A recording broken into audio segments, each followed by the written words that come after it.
പുട്ടിന് കറി ഏതായാലും അത് കടലക്കറി ആയാലും പയറുകറി ആയാലും ലോകൂട്ടൻ അതൊന്നും വേണ്ട. കുറച്ച് പിട്ട് പൊടിച്ചിട്ട് അതിലേക്ക് പഞ്ചസാര ഇട്ടിട്ട് കട്ടൻ ചായയും കൂടി ഒഴിച്ചിട്ട് കൊടുത്താല് മുഖതാ ഇതുപോലെ പൂർണ്ണ ചന്ദ്രനെ പോലെ തിളങ്ങിക്കോളും.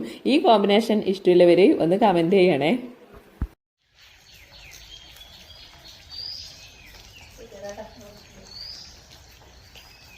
ഇന്ന് നമുക്ക് ഉണ്ണിയപ്പത്തിന് ഓർഡറിലൊരു ദിവസമായിരുന്നു. അധികം ലോകും രാവിലെ സ്കൂളിൽ പോയാടും ഞാൻ വേഗം വീട്ടിലേക്ക് പോയി. അപ്പത്തിന് അമ്മ ഉണ്ണിയപ്പെല്ലാം ചൂടാൻ വേണ്ടിയിട്ട് തുടങ്ങിയിട്ടുണ്ടായിനി. ഇത് നമുക്ക് 2 സ്ഥലത്തേക്കാണ് ഓർഡർ ഉണ്ടായത്. ആദ്യത്തെ സെറ്റ് ഞാൻ കൊണ്ടു കൊടുത്തതിന് വന്നതിന് ശേഷം രണ്ടാമത്തെ സെറ്റ് ഇതാ പാക്ക് ചെയ്യുന്നു കേട്ടാ.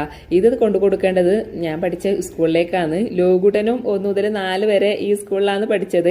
ആടെ രാവിലെ കുട്ടികൾക്ക് പ്രഭാത ലഘുഭക്ഷണം കൊടുക്കാറുണ്ട്. നമ്മളെ ഉണ്ണിയപ്പാണ് കേട്ടാ കുട്ടികൾക്ക് കൊടുക്കുന്നത്. ഉണ്ണിയപ്പം കൊണ്ടു കൊടുത്ത് വന്നതിന് ശേഷം ഞാനും അമ്മയും കൂടി ചേനച്ചപ്പില പറിക്കാനായിട്ട് പോയി. ഈ വർഷത്തെ ആദ്യത്തെ ചേനച്ചപ്പില ഉപ്പേരി നമ്മിന്ന് ഉണ്ടാക്കി. കുറേ നാള് കൂടിയിട്ട് ഇന്ന് നമുക്ക് നല്ല വലിയ മത്തി കിട്ടിയിട്ടുണ്ട്.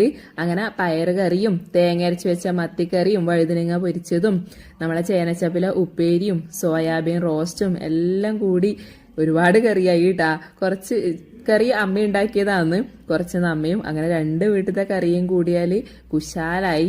അങ്ങനെ 2 അമ്മമാരും കൂടി നമ്മളെല്ലാരും ഒരുമിച്ചിരുന്ന് ചോറ് കഴിച്ചു.